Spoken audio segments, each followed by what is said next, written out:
सबने आपको सही अच्छी सच्ची बात बताई।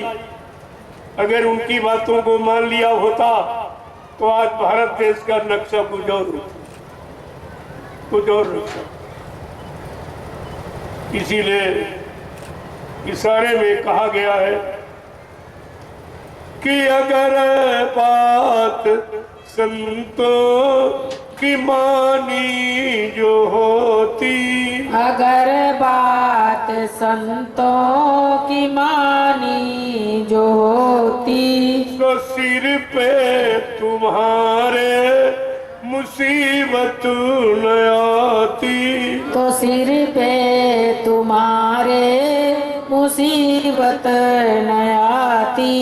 अगर बात गुरुजी की मानी जो होती, अगर बात गुरुजी की मानी जो होती, तो सिर पे तुम्हारे ये आफत न आती, तो सिर पे तुम्हारे ये आफत न आती। अगर बात मुर्शिद की मानी जो होती, अगर बात मुर्शिद की मानी जो होती, तो सिर पे कयामत तुम्हारे न आती, तो सिर पे कयामत तुम्हारे न आती। देखो ये खराब समय जो आज तुम्हारे सिर पे मंडरा रहा, बीमारी महामारी दुख तकलीफ मुसीबत आपत्ति, ये लड़ाई और झगड़ा दैवी प्रकोप दुर्घटनाएं अकाल मौत, ये बुरा समय आपके सिर पे नहीं आया। अगर आपने संत महात्मा फकीरों की बात गुरुओं की बात अगर मान ली होती, आज ये मुसीबत का वक्त आपको देखने को नहीं मिलेगा।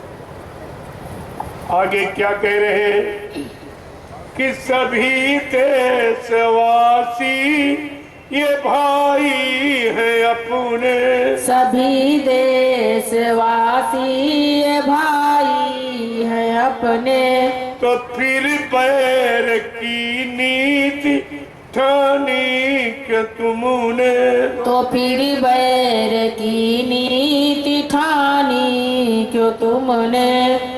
देखो क्या कह रहे हैं, अगर तुमने सृष्टि में जितने जीव ये आपके भाई हैं, क्यों? इन सब को बनाने वाला परम पिता परमात्मा एक परमात्मा पिता जिसने हमको आपको बनाया, उसी ने ये जितने भी हैं जानवर हैं, पशु हैं, पक्षी हैं, कीड़े मकोड़े हैं, जंगली जानवर, ये सब उसी पिता ने बनाया। उस परम पिता परमात्मा के नाते हम सब भाई ही भाई, और इन जीवों में जो जीवात्मा वो भी परमात्मा की है, जो रूह है इस खुदा में कि वो खुदा की है जिसमें, तो इस नाते हम भाई। चाहे अंदर से जीवात्मा से सोच लो, चाहे शरीर से सोच, शरीर के नाते जीवात्मा के नाते हम सब भाई भाई तो हुए, एक परमपिता परमात्मा की संतान है। लेकिन ये भाव समाप्त हो गया, ये रिश्ता समाप्त हो गया, ये जानकारी समाप्त हो गई, तो आप मार काट करने, अपने भाइयों को मारने काटने, अपने भाइयों का खून बहाने लगे। ये खराब समय किस लिए आया? या अपने नीति अनीति को नहीं समझ पाया, अच्छे बुरे को नहीं समझ पाया, पाप पुण्य को नहीं समझ पाया, इसलिए खराब समय तुम्हारे ऊपर आ गया। क्या कह रहे हैं कि सभी देशवासी ये भाई हैं अपने, सभी देशवासी ये भाई है अपने, तो फिर पैर की नीति ठानी के तुमने, तो फिर बैर की नीति ठानी को तुमने। देश का मतलब मृत लोग देश, इस मृत्यु देश में हम सब लोग रहते हैं, तो हम सब देश के नाते भाई ही भाई हैं। और परमपिता परमात्मा के नाते हम सब भाई भाई हुए, उसी ने बनाया हमें आप। तो चाहे इधर से सोच लो चाहे उधर, केवल भाईचारा ही आता, लेकिन भाईचारे को आपने खत्म कर दिया। इसके द्वारा कि दया प्रेम सेवा तुम्हारे में होती, दया प्रेम सेवा तुम्हारे में होती, नदी खून की ये बहाई न होती, नदी खून की ये बहाई न होती। तुम्हारी शरीर से दया और प्रेम चला गया, और रहम जब ईमान चला जाता है तो व्यक्ति शैतान हो जाता है।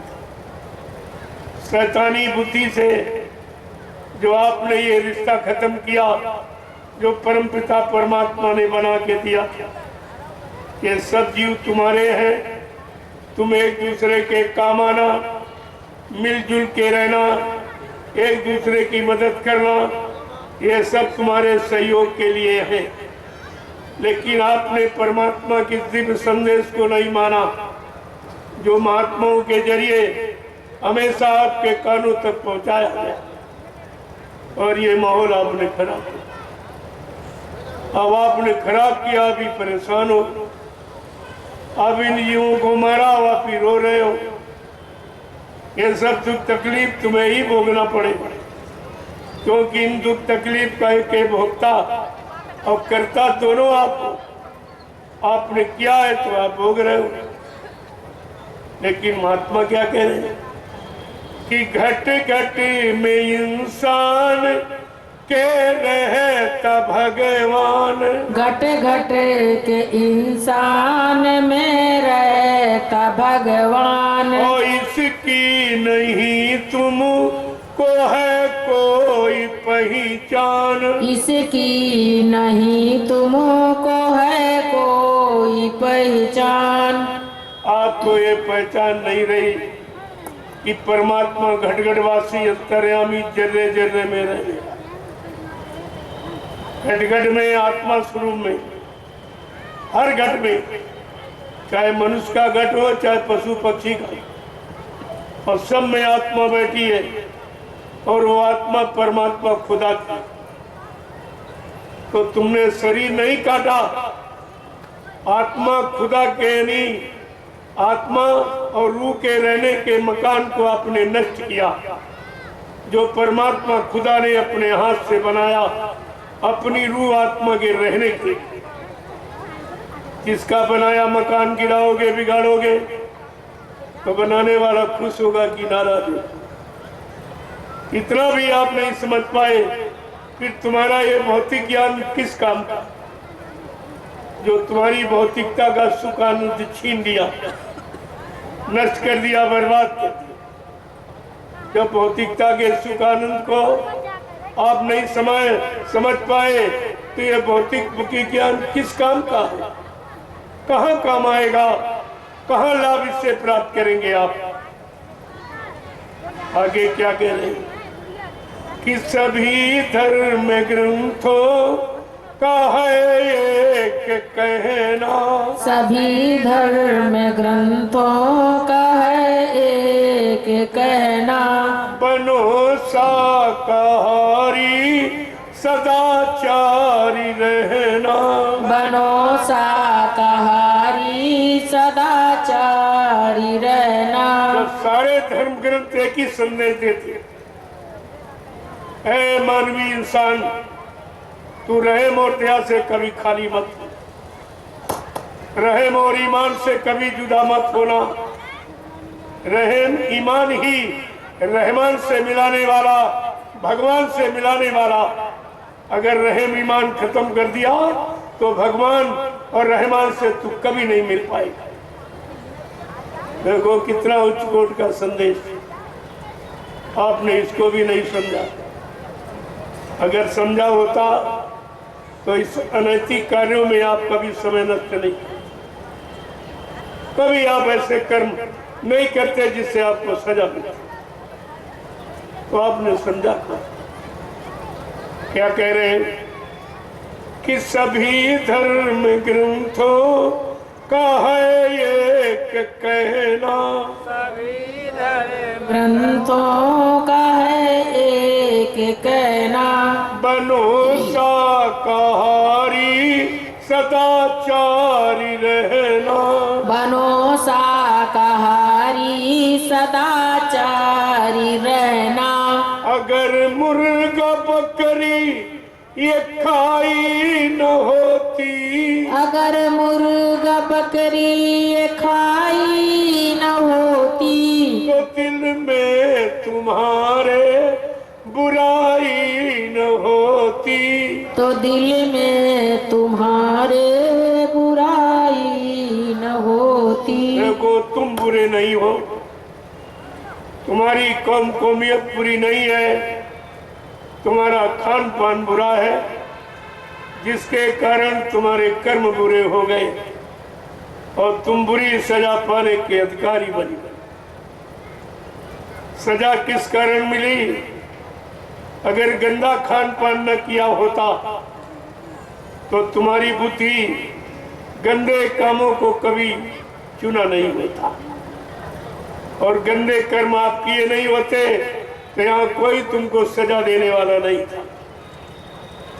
तो निर्णय क्या निकला? गंदा खान पान सजा पाने का कारण है, गंदा खान पान, जिसको सभी धर्म ग्रंथों ने इशारा करके आपको बताया। जब कबीर साहब आए कलयुग में,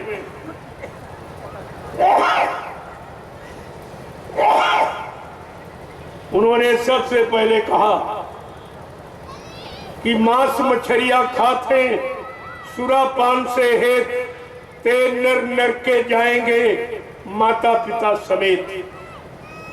ये कितना बुरा कर्म है जिसने माँ बाप परिवार सब सजा के भागीदार बन जाए। ऐसे कर्म के लिए संत महात्माओं ने मना। कबीर साहब ने और भी कुछ कहा, मीन मांस जो करे आहारा 64 जन्म गिद्ध अवतारा। जो मछली का के मांस का भोजन करते हैं वो 64 जन्म तक गिद्ध के योनि में जन्म करते, 64 बार गिद्ध की योनि में। क्यों? गिद्ध मुर्दा मांसी खाते। जब आप मुर्दा मान के शौकीन हो कि मुर्दा मांस खाएंगे और जिंदा तो कोई खाता नहीं, जब मर जाता तभी तो आप खाते हो। तो कहा 64 बार 64 जन्म तुम्हारे गिद्ध की योनि में जाए, क्योंकि गिद्ध मुर्दा मांसी खाता। देखो कितनी बड़ी जानकारी कबीर साहब ने जीवों के लिए दी, लेकिन आपने उनकी भी बात नहीं की।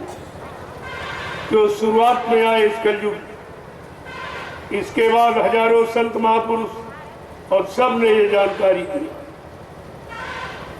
किस लिए दी?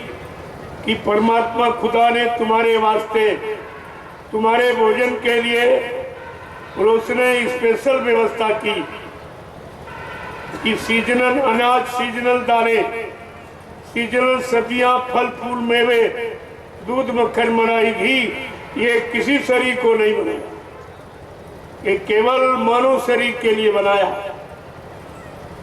ये आपका भोजन है, ये मनुष्यों का भोजन। मनुष्य इस भोजन को करते रहते तो तुम्हारे शरीर में कोई बीमारी, कोई परेशानी, कोई दुख तकलीफ, कोई लड़ाई झगड़ा, कोई चोरी डकैती, कत्ल बलात्कार, ये कुछ नहीं, कोई दुर्घटना नहीं होती है, सब मुक्त आपको मिलता। इससे आपको मुक्ति मिल जाती। केवल शुद्ध खान पान या ना शाकाहारी बनने में इतना लाभ, और इस लाभ को नहीं ले पाए आप। बुरे खान पान में फंसकर अपने जीवन को तुमने कमजोर बना दिया, और जो 100 साल के लिए मिला वो 40-50 में ही खत्म कर रहे हो। ये कौन सा अच्छा काम था? आपको इस पर विचार करना कि केवल खान पान का असर आज जो समाज में बुराइयों का पहाड़ टूटता, चारों तरफ देखो तो बुराई ही बुराई, मार काट, हिंसा, चोरी, कत्लेआम, व्यभिचार को चार, चोरी डकैती कत्ली सब दिखाई सुनाई दिया। कोई अच्छी बात का समाचार नहीं आया। यही अखबारों में सुनाया जा रहा पढ़ के।